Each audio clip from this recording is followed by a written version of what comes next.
Hello guys, and welcome back. So we're at it again. Got another truck here. We got a beautiful 22 dually. I'm going to flip around and show you that in just a second. And we're going to get going on doing a Hamilton cam swap and a Fleece coolant bypass. This truck is a 22, like I said. It only has like 8,600 miles on it. Guy uses it to tow some stuff, and he wants to keep it around for many years to come. So let me show you what we're working with. Now this color, I just love it. It's Delmonico red. I think it's a very, very gorgeous color. Not so red that it just makes you look stupid, but it also brings out a nice light in the sun in the daytime. It's beautiful. I digress. So anyway, we're gonna get tearing this thing apart. I'm gonna do a couple little videos inside, show you what we disconnect before we pull the cab. And then I'll also go underneath and show you a couple more things that we disconnect before we pull the cab. And first thing you want to do always whenever you're going to disconnect steering, because you have to disconnect the steering, I run the seat belt through the steering wheel, prevents that steering wheel from rotating once you disconnect it, and keeps you from spinning out your clock spring and having to replace that thing as well. So there's step number one. Step number two, we're going to get coolant drained, get the AC evacuated, and then start disconnecting some stuff. So stick around. I'm going to show you a few things throughout this whole process, and then once we get the cab up off, we'll go through a couple more videos on doing the cam swap itself. So stick around. All right, so we got everything done here on the top side. I'm going to flip it around, go through and show you really quickly what I do and how. So hold on a sec. So as you can see, I haven't even racked this thing yet, but what we have one big connector right here, two connectors underneath there. Pull your positive, pull your negative, fold them back. Take your two power steering lines off, fold them back, unbolt your master cylinder. Do not forget to take off your brake fluid level sensor harness connector. Get that back. As you can see, I also zip tie all of my stuff back up out of the way so that when I'm coming up with the cab, I don't hit nothing. Down there, you'll also see that the steering column has been disconnected and pushed all the way back up. It's a collapsible steering column, so push it back, it'll help you out. You got a couple power steering lines right here that you have to take apart. I put caps in them so I don't end up with a mess all over the place. Let's move over to this side. I've taken both AC lines off from the compressor, pull them up out of the way. Transmission lines, they get disconnected, pulled up out of the way. Lower radiator hose also gets disconnected. Then you've got one power cable, two power cable, and your ground. This ground will also come back up around. Make sure you get it out from underneath your AC lines. And then as you can see again, I zip tie stuff back up out of the way that has a tendency to flop back. I also remove one coolant hose, two coolant hose, three coolant hose, and four coolant hose right down there.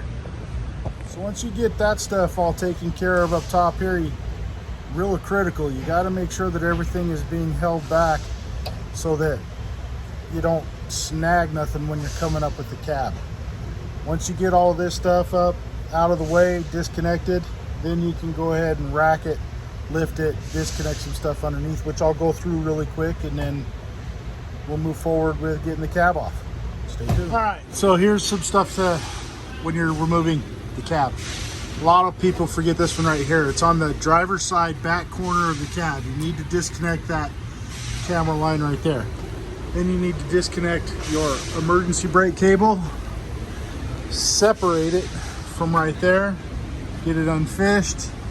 Makes it easier to get it unfished when you take those two out. You also have to take off your transmission shift cable and the bracket that guides it. Once you get to that point, then you can take off the steps, take out all of the back 6 cab mounts. Now the front 2 cab mounts do not take off that center bolt. You take that off right there, it's probably going to spin the flag up in that cooling tower, and you can't fix it unless you cut a hole and weld it back in. So if you take off your outer 2 nuts right here and right here, it also helps when you're lowering the cab back on as a guide to where you need to be. so you can get the cab aligned back in. All right, you also have a connector right here you need to disconnect. And then you have connectors right here behind the driver front tire. Make sure those are disconnected. And then you have another set of connectors right here on the passenger side. You need to make sure that these are all disconnected and ready to lift the cab. Now that I have everything done under here, I do take out the wheel liner so that I can watch everything as I'm going up real slow. I don't want to snag any cables, any harnesses, any connectors, nothing like that. So now I'll set this back down, reset my rack to grab the cab, and then start lifting the cab off. And here's another thing you need to do. When you get your shift cable off, you need to put this thing into neutral. So you grab a hold of the lever, give her a little turn, put it in neutral. That way, when you're coming up with the cab, I get it up a couple inches and then I roll the chassis back, because there is very close tolerances between the bed and the cab, and I want to give it as much space as I can. So you don't want to beat that cab into the bed. All right, when you're coming up with the cab, you need to raise it up a little bit. You need to walk around and you need to look and make sure that nothing is hanging up. You got to take it up a couple inches at a time. Also, when you're coming up, you want to make sure that that washer right there does not get hung up in here. And if you do, you just give her a bump and she'll come free. You always want to watch the steering column and make sure it's not going to grab a hold of the brake lines. I also pull the transmission shift cable up, get it out of the way, double checking that parking brake cable, and also double checking that rear camera cable that's right there.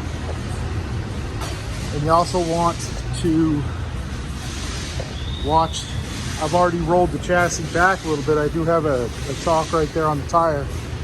You want to watch and make sure that you're not even getting close. As you can see, I have a ton of room.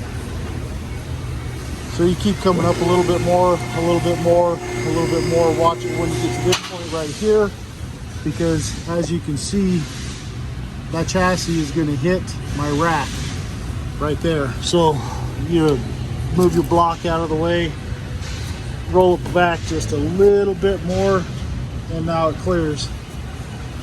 And then you can keep coming up.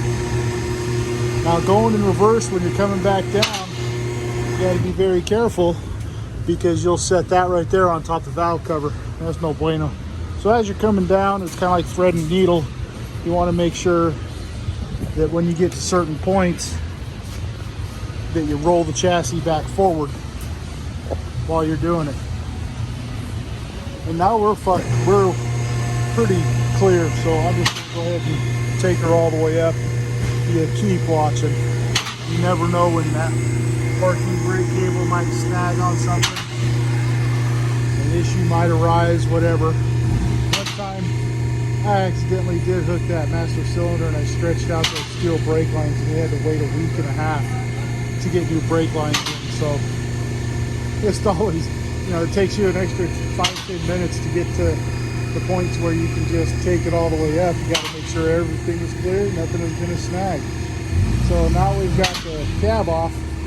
I'm going to get the front bumper off, get the intercooler off, start getting the front of the motor, top of the motor tore apart so we can get that Hamilton cam in there. And then here's another reason why this is such a nice time to put the coolant bypass in, is because that freeze plug is behind this bracket.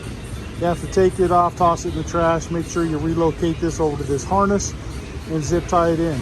This is a breather for the transmission. Once you get that off, that freeze plug, you can kind of see the top of peeking out right there.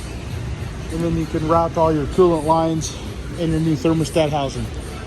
So you get to this point, it's just nuts and bolts on the motor. So we'll take some more videos as we get this apart, but there's where we're at getting the cab off. So I've got all of the lifter holders up. I do use the factory ones for pulling the factory lifters out. It's just easier. And then before you lift up your lifters, take out your 2 bolts that hold your camera retainer down. That way the impact from pulling those doesn't knock one of the lifters off, because if you knock one of them lifters off before you get your tray in to catch them, it's going to make for a long day. So I'm going to get this cam pulled out, then I'm going to get the lifters out. I'll show you the lifter tray here in a minute. And then, excuse me on that, and then we'll start going back together. I do use my magnets when I'm putting the new lifters in, and you know, we'll go through that again, but hang tight. So after I get my trough in here, which is this thing right here, it's 2 inches, goes all the way to the back. Then I'll pull all of my lifter holders, and then I use this magnet, go up in here, grab a hold of them and pull them out. And then I'll do the same thing in reverse to put the new lifters in. So after we get the camshaft and the lifters out, now we got to start getting ready to go back together. Here is the factory camshaft right here.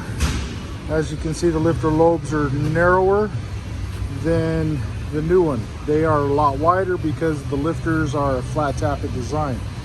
So now I got to press off this gear from this camshaft, get the key out of it, get the key installed into here, and then press the new gear on.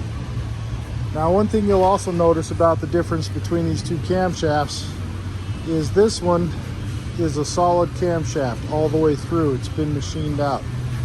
This one is hollow. You can tell it's hollow because of that press-in freeze plug that's right there at the back. The weight of them, this camshaft weighs just as much as this camshaft and gear combined. Now, I've had a couple people ask me, do we replace the gear and put a normal gear back in? I say no, let's continue to run the scissor gear. It just cuts down a little bit more on the noise. So I'm going to get the gear swapped over, and then we're going to start installing lifters. I don't want to install lifters right now and have them hanging for no longer than absolutely necessary. You don't want to take a chance on dropping one of those lifters because they go down into the oil pan, and now your job just became a lot more complex. So give me a few. I'm going to get the gear swapped over, show you that, and then we'll get the lifters put in. Okay, new camshaft with the gear pressed on. I use a 20-ton shop press to do these. You can buy a kit that comes with it. In fact, yeah, the kit's in that box right there, but it's just way easier for me to use a shop press. Anyway, make sure you push that gear on all the way. You should have an extrusion from there. You got to make sure that it's butted all the way up right there. Make sure that that thing is on correctly, spins correctly, and then now I'll clean it off, get all of the shipping oils off of it, get an assembly lube on it, and I'll start putting in the lifters. I will also use assembly lube on all of the lifters. So I'll be taking a video after we get the lifters in and held up. All right, all of my lifters are up. There's my magnets. Now, here is the part number for those magnets, right? They're a Blue Point UPT 2FL. Those are what I use, and then I strip off the collars, all of these collars, because I don't need them on those. Anyway, once you get them all lifted, you need to take a look down this bore, and you need to make sure none of the lifters are hanging down. They have to be fully seated up in that position, because when you go in with camshaft, you don't want to bump them and knock them off. With that being said, I'm going to pull out my tray and get the new camshaft in. All right, camshaft is in. Watch your alignment marks. You cannot get those off. Very important. Duh. Anyway, push rods are in. Make sure you assembly lube everything up.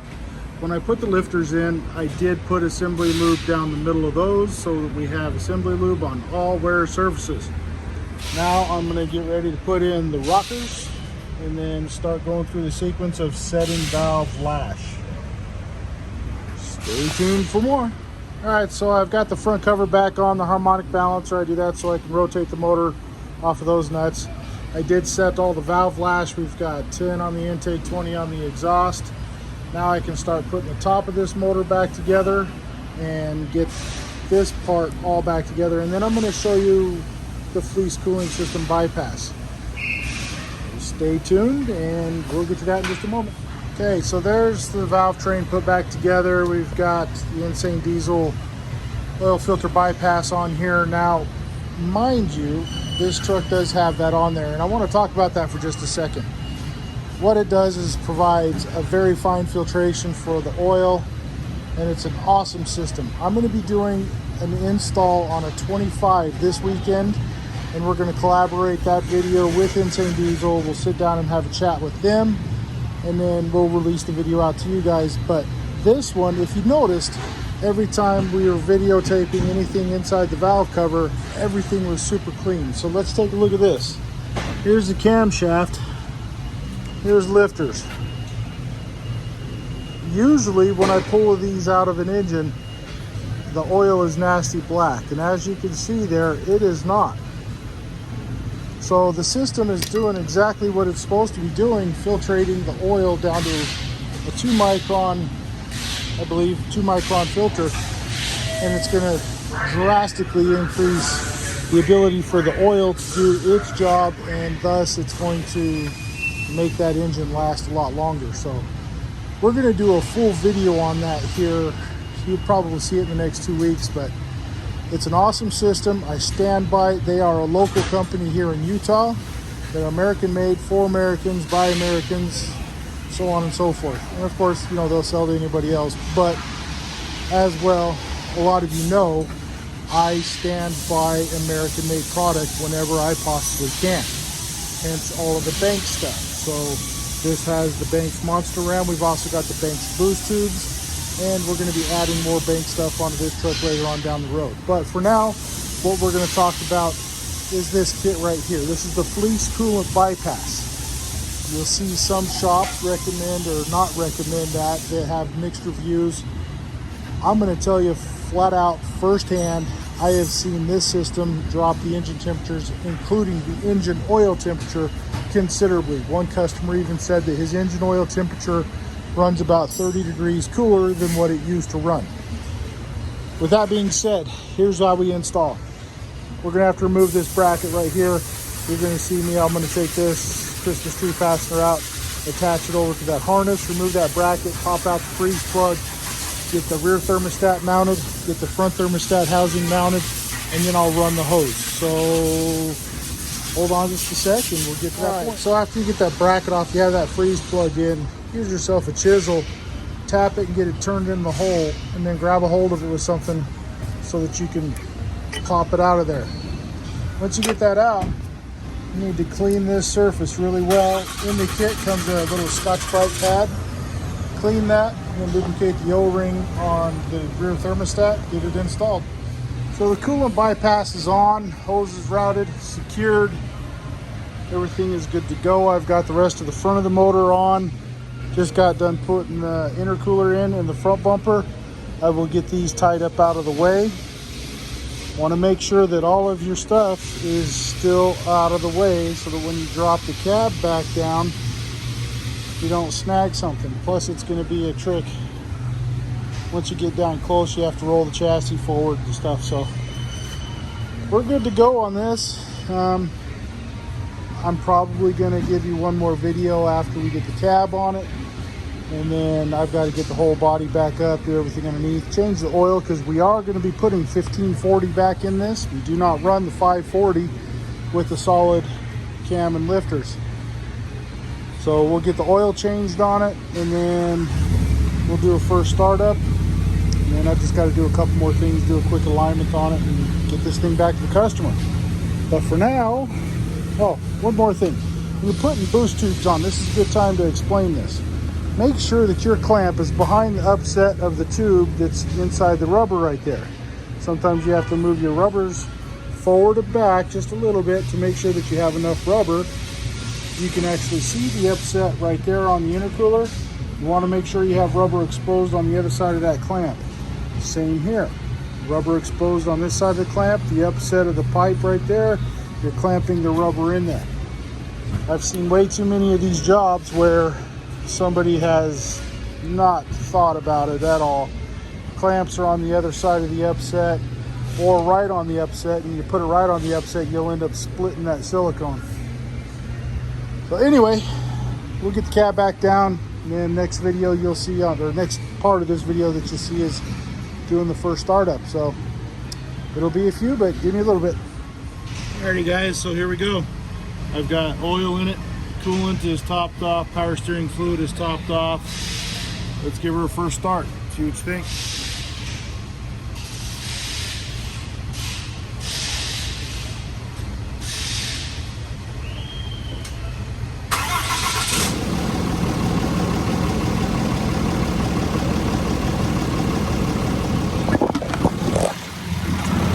She started up perfectly. We'll go through and scan for codes, run through a cycle, test drive it, make sure the coolant's topped off. Now remember, when you're doing these swaps, you no longer have to run the 540 oil. You can run the 1540. Again, I prefer the Valvoline or Schaefer's, but whatever your preference is. So with that, I'm going to go ahead and do my final checks on this. I've still got to put the wheel liners back in it, but other than that, this one's done. I'll get all this stitched together and get her sent up to the cloud and into YouTube universe, all that good stuff. But thanks for watching. You know, like, comment, subscribe, all that good stuff.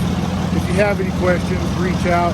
We'll do our best to get back to the emails. They're getting plentiful, so bear with me and have patience. But thank you and have a good one.